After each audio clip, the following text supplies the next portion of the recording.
Eu penso que esteja até aqui suficientemente claro que uma corregedoria é muito importante. Mas ela exige, como já lhes disse, conhecimento especializado dos seus profissionais. E exige sensibilidade.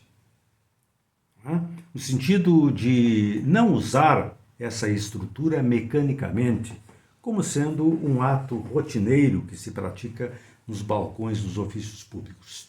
Nós estamos aqui a tratar com pessoas nas suas deficiências ou nas suas qualidades, nas suas diferentes histórias de vida.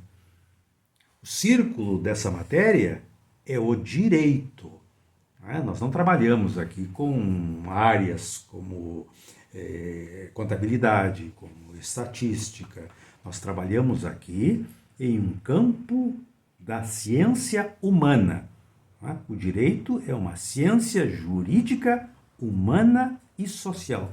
E isso exige, evidentemente, um nicho de sensibilidade. Quais são os conhecimentos que devem ter os corregedores? Bom, do ponto de vista intelectual, do ponto de vista de acervo, eu penso que o corregedor deve ter, claro, o conhecimento do direito disciplinar na sua amplitude. Por isso louvo esse estudo, essa oportunidade de estarmos aqui a fazer essa varredura em todo o espaço desse ramo especializado. Então, conhecer o direito disciplinar. Mas ele se cruza com fundamentos do direito administrativo.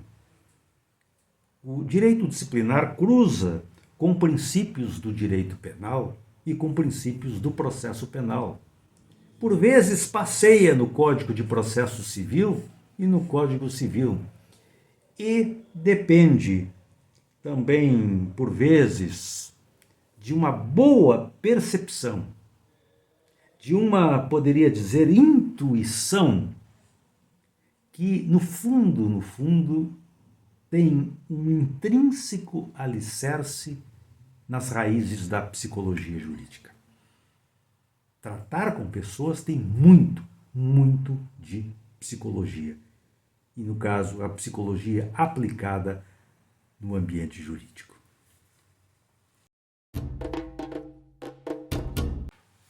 Esses conhecimentos são também necessários, porque eu falei, a princípio, dando a ideia que são conhecimentos do corregedor ou da corregedora. Esses conhecimentos são necessários às comissões de sindicância e de processo disciplinar. São fundamentais porque caberá a essas comissões fazer a aferição da prova. E para isso precisam conhecer métodos, precisam conhecer os meios probatórios, precisam conhecer como se valoriza cada tipo de prova, precisam, para formular em relatórios, essas comissões precisam conhecer o que chamamos de vontade jurídica, ou seja, o que o direito quer que se faça em relação a esse fato que foi examinado com provas e contraprovas. Então, corregedores, profissionais todos que atuam no ambiente da corregedoria precisam, dentro do possível, avançar nesse leque de conhecimentos que passei e que reproduzo agora. Vejam aqui, examinem. Isso aqui é fundamental para uma boa linha, um bom traçado de conhecimento.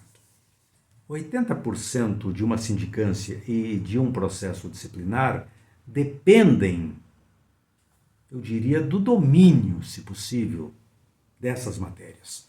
Apenas 20% das normas estatutárias respondem o que nós devemos fazer diante de um incidente disciplinar. As normas são omissas, são obscuras, são contraditórias, ambíguas, enfim, nós temos de buscar, portanto, o complemento, e esse complemento chega a 80% em outros padrões, em outros alicerces da ciência. Teixeira de Freitas, um grande jurista da Bahia, que foi conhecido também como o jurista das Américas, dizia que nós devemos conhecer história, conhecer literatura, principalmente aquela literatura que aborda, que trata de conflitos humanos, conhecer sociologia, economia, ciência política, humanidade em geral e, se possível, complementava Teixeira de Freitas, se possível, um pouquinho de direito. Então, embora o trato da matéria disciplinar seja no ambiente de uma ciência jurídica, embora estejamos a operar no cenário do direito, o direito é uma ciência humana. E a gente precisa ter, não é, uma amplitude de conhecimentos, de forma a melhor interpretar, compreender, valorar as ações e as reações humanas. Ficou dito até aqui que a corregedoria deve centralizar o conhecimento do fato, que deve, portanto, ter nos seus profissionais pessoas qualificadas. A primeira análise, é claro que nós estudaremos com vagar o chamado juízo de admissibilidade. Mas a primeira coisa, a primeira análise que deve ser feita no ambiente da corregedoria é se o fato tem repercussão disciplinar. Sim, porque chegam notícias de ocorrências inusitadas. Nicolas Baer é um poeta, parece-me que do Mato Grosso, ou Mato Grosso do Sul, e que vive em Brasília há muitos anos, muito conhecido no meio intelectual. E gosto muito de uma trovinha em que ele diz: nem tudo o que é torto é errado. Vejam as pernas do Garrincha e as árvores do Cerrado. Eu uso os versos de Nicolas para sublinhar o seguinte: aparecem notícias de coisas estranhas, de coisas tortas em uma corregedoria. Mas nem tudo aquilo que de torto aparece é errado do ponto de vista de infração disciplinar. O funcionário, na verdade, pode se envolver em coisas estranhas. Na sua casa, no bar ou no clube que frequenta, lá no jogo de futebol, na escola do filho, mas nem tudo isso tem reflexo, nem tudo isso diz respeito à administração. A corregedoria cuida daquilo que, de alguma forma, dentro daquele leque que lhes mostrei, de alguma forma é juridicamente relevante e causa abalo à ordem administrativa. Eu costumo contar nas minhas palestras o caso da sogra que fugiu com o genro, ou o genro que fugiu com a sogra. O genro enamorou-se da sogra e os dois resolveram fugir para viver esse lindo sonho de amor. O sogro, o marido da sogra, evidentemente não ficou satisfeito com o que fez o casal e procurou a polícia. Ora, examinando o episódio, o delegado concluiu que aquilo não era crime, poderia ser estranho, mas não havia, no fato em si, nos seus desdobramentos, nenhum elemento que tipificasse uma conduta penal. Não há crime sem lei anterior que defina, e não existe nenhuma lei que proíba o genro a amar a sogra. O genro, na saída da delegacia, foi entrevistado a respeito e perguntaram o que houve. E ele, que era um modesto servente de pedreiro, voltou-se à repórter e respondeu: isso é um problema meu. E estava certo. Foi uma grande lição para efeitos de direito disciplinar. Não é? Isso era um problema dele, que ele deveria resolver com a sogra cujo amor conquistou, que deveria resolver com a sua própria esposa, com o sogro, resolver com os vizinhos, com a família, enfim, mas não era nenhum assunto no qual o direito tivesse de se intrometer. Então, era um assunto dele. O nosso servidor, então, o nosso empregado público, o servidor, o nosso funcionário, para usarmos a terminologia mais ampla, envolver-se-á em situações curiosas, mas nem sempre isso tem repercussão no ambiente da corregedoria, nem sempre tem repercussão administrativa, nem sempre tem repercussão para o direito disciplinar. O que interessa objetivamente para a corregedoria, na sequência daquele pacote que já lhes mostrei, é esse alinhamento que agora vem à tela. A violação de deveres, a violação de proibições, essas duas coisas estão no estatuto ao qual o funcionário está vinculado. O estatuto no qual o servidor está vinculado ou nas normas internas da empresa pública, da sociedade de economia mista, a qual o empregado público tem, ou na qual o empregado público tem o seu vínculo. Então, violação de deveres, violação de proibições. Incidência em conduta prevista no estatuto ou no regramento funcional, no caso de empregados públicos. Ou em fato declarado como infração em norma extravagante. Os contratos administrativos, por exemplo, têm nas suas características as chamadas cláusulas extravagantes. Pois bem, eu uso essa expressão aqui, fato declarado como infração em norma extravagante, para me referir a alguma legislação em apartado, que não está aqui, nesse estatuto ou nesse regulamento ao qual se vincula o funcionário, mas está em alguma lei, como, por exemplo, na lei que trata do abuso de autoridade. Quando formos lá no abuso de autoridade, nós temos responsabilidade penal, temos responsabilidade civil e temos a hipótese da responsabilidade disciplinar.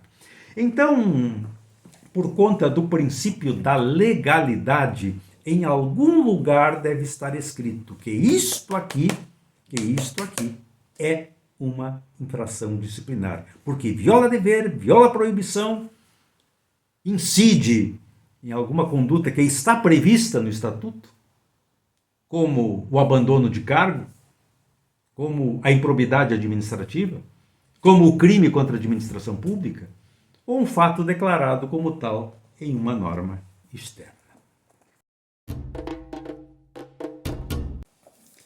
Então, a primeira missão da corregedoria é verificar se o fato tem repercussão disciplinar.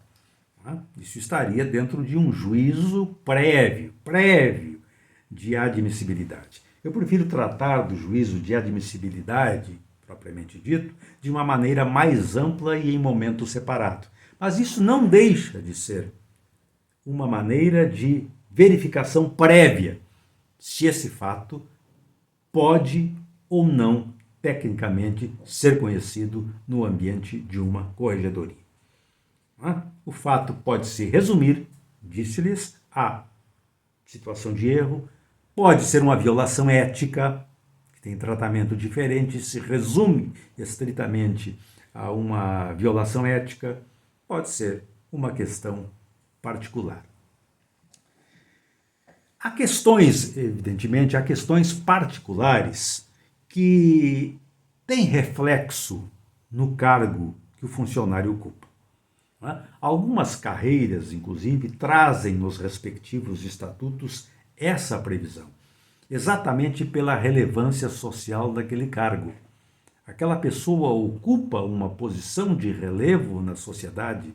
O seu ofício tem muito a ver com regras de comportamento, de postura, e, portanto, deve adotar na vida privada também um padrão inquestionável.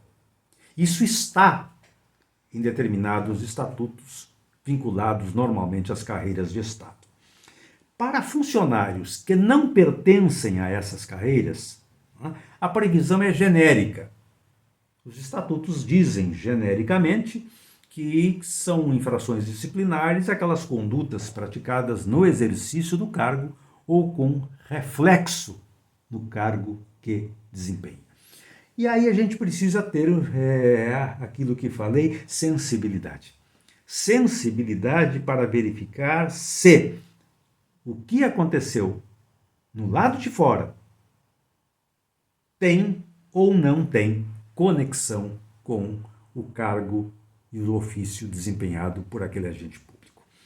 Por exemplo, um funcionário da Justiça Eleitoral que nos fins de semana presta serviço ao partido político, ensinando as pessoas a utilizarem a urna eletrônica. Isso é fora do expediente, não é em horário de trabalho, mas, evidentemente, incompatibiliza com o desempenho do seu trabalho exatamente na corte eleitoral que deve primar pela absoluta isenção. O professor que se envolver fora da escola em um caso de pedofilia, com ampla repercussão social, é evidente que esse episódio tem sim conexão com a dignidade do que se espera de quem exerce o magistério.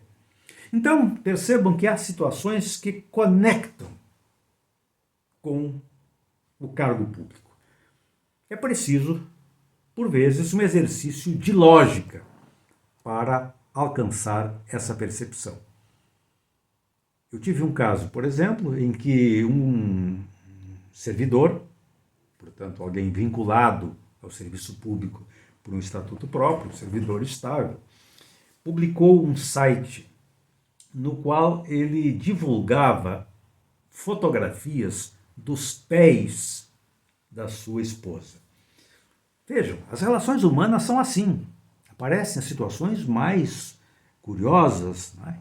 Verdadeiramente inusitadas. E o fato era esse. Era um site no qual o servidor publicava fotografias em diversos ângulos dos pés da sua esposa. E aí surgiu o questionamento: isso é ou não infração disciplinar? Primeiro a gente deve verificar o cargo que ele desempenha. Depois, a repercussão disso no ambiente social, se de alguma forma isso tem uma repercussão negativa em relação ao tipo de trabalho, à natureza do cargo desenvolvido. E aí vem outras coisas. Ele alimenta esse site a partir dos equipamentos da instituição, ele utiliza o tempo que seria de serviço para estar a monitorar o site. Enfim, a princípio é uma coisa, é um cenário estranho, mas, diria aquele cidadão que fugiu com a sogra, é um problema dele, é uma questão de interesse dele sem nenhuma repercussão fora do ponto de vista de controle administrativo disciplinar. A princípio é isso. Mas, buscando daqui, buscando dali, buscando de lá, talvez exista alguma conexão. Talvez.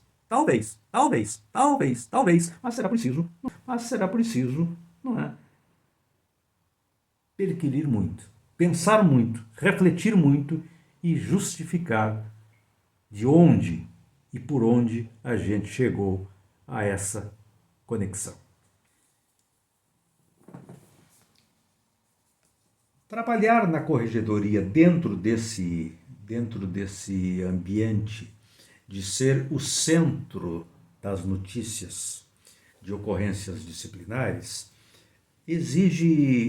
trabalhar nisso exige o entendimento do que para mim, nos meus escritos, nas minhas palestras, nas minhas aulas, para mim é o primeiro princípio do direito disciplinar. Eu percorro parte do mundo, vou lá com cerca de 80 países na minha vida, estudando, pesquisando, vendo como é aqui, como é ali, e trago para a doutrina brasileira o entendimento meu de que o primeiro princípio do direito disciplinar é o da atipicidade das infrações. As senhoras, os senhores, os colegas encontrarão até livros tratando já na capa sobre os tipos disciplinares ou sobre a tipicidade das condutas administrativas. Eu não endosso essa linha. Por que não? O que é um tipo? Um tipo em direito é a descrição exaustiva de uma conduta. Se uma palavra que está no tipo penal não se enquadrar ao fato, a gente diz que não está tipificado. Por exemplo, quando a lei diz mediante fraude, bom, a conduta houve, mas foi mediante fraude? Não. Então, não tipifica crime. Compreendido? Então, a tipicidade exige que a conduta seja fielmente descrita na lei. Mas seria impossível ao legislador desenhar em um estatuto tudo aquilo que eventualmente um funcionário possa fazer de errado no exercício do cargo que ocupa. Precisaríamos fazer, quem sabe, uma convenção reunindo Nostradamus, reunindo os grandes ficcionistas da história, como Júlio Verne, paranormais, cartomantes, quem joga cartas de tarô, enfim, todos esses personagens capazes, em tese, de imaginar o amanhã e o impossível, seria preciso que eles produzissem um relatório de tudo aquilo que eventualmente alguém pode praticar em desfavor à harmonia administrativa. Evidentemente, sairiam volumes, muito mais do que essa biblioteca que eu tenho aqui atrás, e alguma coisa fugiria, porque nós sempre nos deparamos com algo inimaginável. Então, é por isso que, se para o crime ele tem de estar descrito exaustivamente, tipificado, para a infração disciplinar, isso não acontece. Compreendido? Há um ambiente que podemos chamar de Maracanã. Um espaço grande onde cabem muitas coisas. No Maracanã, cabe visita do Papa, cabe show de estrelas internacionais, cabem cultos religiosos dos mais diversos naipes, tem a chegada do Papai Noel e às vezes tem até jogo de futebol. Então é mais ou menos isso. As normas que tratam de proibições, que tratam principalmente de deveres, são normas amplas, normas maracanãs, nas quais muitas condutas diferentes nos seus perfis, na forma do agir, no entanto, ali dentro elas se encaixam. Por isso que é preciso, já lhes disse, sensibilidade e referências para se fazer o correto enquadramento dessas figuras. A corregedoria, por vezes, percebe de imediato que nada tem o fato noticiado a ver com os ofícios administrativos. Por exemplo, é um incidente em um condomínio, um vizinho aparece na corregedoria para queixar-se do outro, não é?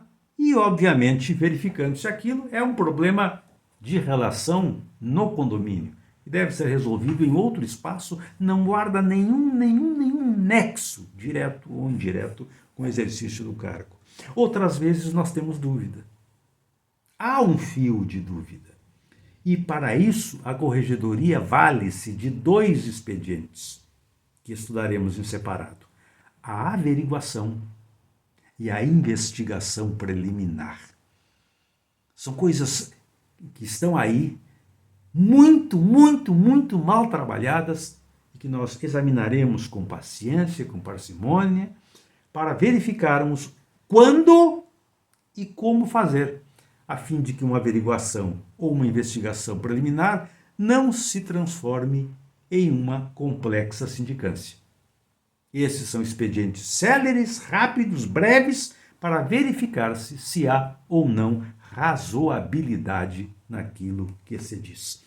Então, concluindo esse tópico, há situações nas quais, de imediato, a corregedoria pode descartar, e há situações em que precisa avançar um passo, abrir uma cortina, romper o trinco da janela para ver na linha do horizonte o que existe lá fora. Fecho essa exposição com uma proibição. Proibidos estão as minhas colegas e os meus colegas de utilizar, por tudo que lhes disse, o verbo tipificar. Em nenhum relatório, em nenhuma análise, em nenhum escrito, diga-se que a conduta do agente tipifica. Não use isso. Não se usa isso porque a atipicidade das infrações disciplinares é o primeiro princípio da nossa matéria. Diga-se que, em tese, a conduta do agente caracteriza violação a dever funcional previsto no item tal, do artigo tal, do documento tal. Basicamente, assim devemos trabalhar. Hoje fica por aqui a nossa intervenção. Voltaremos no próximo conjunto de aulas para ainda tratarmos de corregedoria, de organização dessa estrutura e de política de controle da disciplina. Tá bem? Continuaremos. Ânimo, ânimo. A matéria avança e, na medida em que avança, mais interessante, eu prometo que ela fica.